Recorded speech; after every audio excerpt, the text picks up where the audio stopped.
So we got some fresh leaks and rumors regarding the next Nintendo console, the Switch 2, whatever you want to call it. And apparently there's been some people who have been able to, yes, you did not read the title wrong, if I'm putting the title as this, that is. They've been able to touch this next console, let's just call it the Switch 2, but they've not been able to see it. They've been able to touch it, but not see it. Apparently, according to some reports, and it's coming from an outlet that has had some credible leaks in the past, especially regarding the Nintendo Switch OLED and all that good stuff. So anyways, we're going to go and dive into all of that here in this video. If you guys do enjoy this one, do me a favor, be sure to leave it a like. Really helps the channel. If you don't like it, it's completely fine as well, but do let me know what you don't like so I can improve the content in the future. And if you want to stick around for more Nintendo content, be sure to hit that subscribe and notification bell. All right, here we go. Let's go jump into this. So VGC was reporting on a report from Vandal. And Vandal is basically, according to VGC, a long-running Spanish video games website, and they have had some things right in the past. And so there is some, I guess, credibility to this. Two sources VGC spoke to at the time suggested that the console could launch with an LCD screen. That is also worth noting, instead of the more premium OLED screen. So do keep that in mind. That's one thing that VGC has noted in the past as well. If you missed, some previous leaks and all that good stuff. It was also noted previously that apparently Nintendo was supposed to launch this console this year, but it got delayed into 2025. So that's another thing to kind of keep in mind and whatnot. It's also worth noting that prior to the Switch OLED's reveal, like I mentioned earlier in the intro, this was like the reveal in 2021, that is, Vandal accurately reported on some of the console's features, such as, for example, the inclusion of a new stand and an Ethernet port, reports VGC. There's reports of reports, so bear with me. There's a lot in this. Now, according to Vandal, there's a bunch going on here. So they said basically exclusive details leaked during a fair in which one of their colleagues was able to speak with several manufacturers of accessories and peripherals for the Nintendo console, something that also happened with the Nintendo Switch OLED. So I guess that's how they got their leaks for the Nintendo Switch OLED, which again, they were right about some of the features, so do keep that in mind. They go on to say that what's very interesting is apparently this Switch iteration, if you will, is going to have a bunch of changes, but before that, they mentioned that these accessory manufacturers, they've been able to touch the new Nintendo console.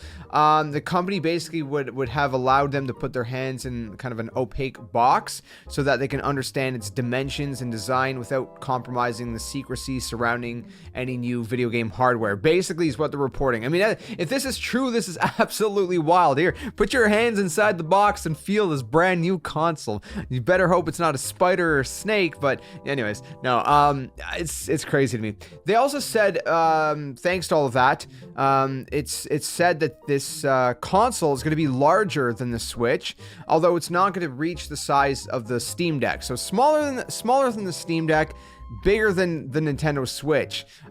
Question I guess I would have is, which Switch? The OLED or the normal Switch? And I mean, there was also the Switch Lite, but they're probably not talking about that. So the normal Switch or the Switch OLED, that'd be my curiosity, if you will. Furthermore, beyond that, they actually said that they have learned that Nintendo could have opted to maintain the Switch Joy-Con, but with a fundamental change in its design, they report instead of the rails on the current console, right, where we kind of, slide in and snap in the controllers. Apparently, the new Switch 2 controllers would join to the screen of magnetic form. Now, obviously, if it's going to be magnetic, you're going to want some pretty strong magnets to ensure that this, you're not playing and then all of a sudden the magnets just kind of give out and the middle of the Switch, the actual Switch console itself just falls off the controllers and bang, right? If this is true, you would need some really tough magnetic system to ensure that. Now, again, the question is this true? It sounds a little wacky, to be honest. I mean, why do magnetic form? But this is Nintendo. They're always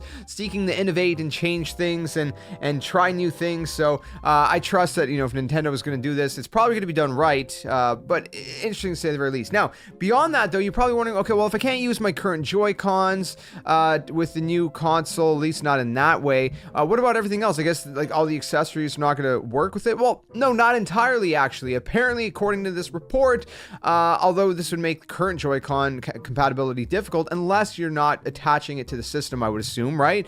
Unless you're doing it in that way. Well, then in that case, you know, you can't use the Joy-Cons, but they say apparently the Pro controllers are going to work. Apparently the Pro controllers of the current Nintendo Switch are going to be compatible with this new console. There's also been no talk, at least in this report, about backwards compatibility, but manufacturers believe and assume that the Switch games will be playable on the Switch 2, and we've heard a lot of reports about this and everything like that as well. So it's very interesting, to say the very least. Regarding its possible release date, again, you know, the accessory manufacturers say that Nintendo would have already have the console ready to put on the market, but they prefer to wait to put it on sale with a more powerful catalog. So I guess the console's apparently ready. They're just waiting to basically go ahead and have a stronger lineup to launch with, which I guess makes sense.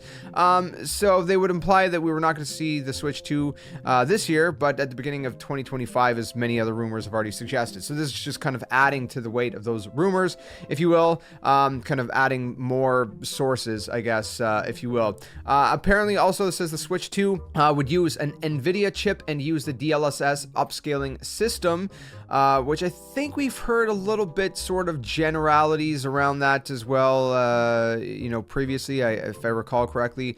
But yeah, that's that. Then that's pretty much where this report ends. Again, I'll link the report down in the description below from Vandal if you guys want to read it in its entirety for yourselves. But let me know what you guys think down in the comments below about all these leaks and rumors and details and whatnot. And what do you make out of it? Especially the whole magnetic system. I mean, that's interesting, to say the very least. And again, you know, there would be concerns around that unless it's, you know, a very strong magnetic system. And I don't know, so there's some weird aspects to this report, but there's some aspects that are believable too. So I mean, I don't know, you guys let me know what you think down in the comments. Whenever we finally get some real information, I'll let you guys know here on the channel. So keep it locked, be sure to subscribe and leave this one a like if you did enjoy it. Like again, I said, it really helps with the channel. But yeah, if you don't like this kind of content, let me know what I could do to improve it in the future, and I hope to see you guys soon in another one. Tell them and friends, game on, and thanks for watching.